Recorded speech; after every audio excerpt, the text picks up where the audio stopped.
بسم اللہ الرحمن الرحیم۔ السلام علیکم۔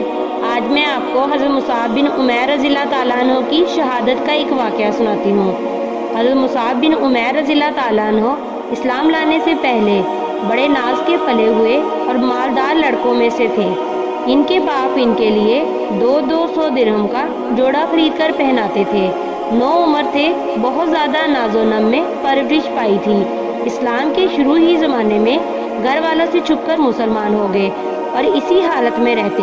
کسی نے ان کے گھر والوں کو بھی خبر کر دی۔ انہوں نے ان کو باندھ کر قید کر لیا۔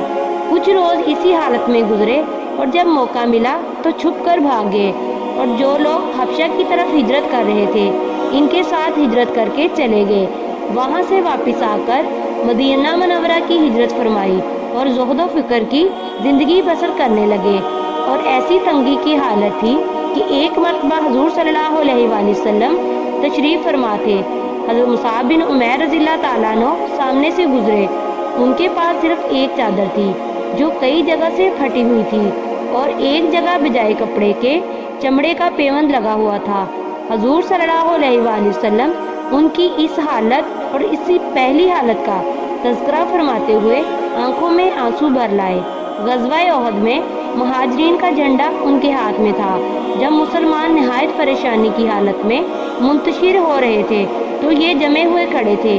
ایک کافر ان کے قریب آیا اور تلوار سے ہاتھ کاٹ دیا کہ جھنڈا گر جائے اور مسلمانوں کو گویا کھلی شکست ہو جائے۔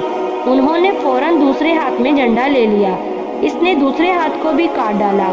انہوں نے دونوں بازوؤں کو جوڑ کر سینے سے جھنڈے کو چمٹا لیا کہ گرے نہیں۔ اس نے ان کو تیر مارا جس سے شہید ہو گئے، مگر زندگی میں جھنڈے کو نہ گرنے دیا۔ اس کے بعد جھنڈا گرا جس کو فوراً دوسرے شخص نے اٹھا لیا۔ جب ان کو دفن کرنے کی نوبت آئی تو صرف ایک چادر ان کے پاس تھی جو پورے بدن پر نہیں آتی تھی۔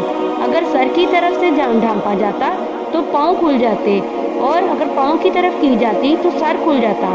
حضور صلی اللہ علیہ وآلہ وسلم نے ارشاد فرمایا کہ چادر کو سر کی جانب کر دیا جائے اور پاؤں پر ازخر کے پتے ڈال دیے جائیں۔ یہ آخری زندگی ہے اس نازک اور نازوں سے پلے ہوئے کی جو 200 درہم کا جوڑا پہنتا تھا۔ آج اس کے کفن کی ایک چادر بھی پوری نہیں ملی۔ اس پر ہمت یہ کہ زندگی میں جھنڈے کو نہ گرنے دیا۔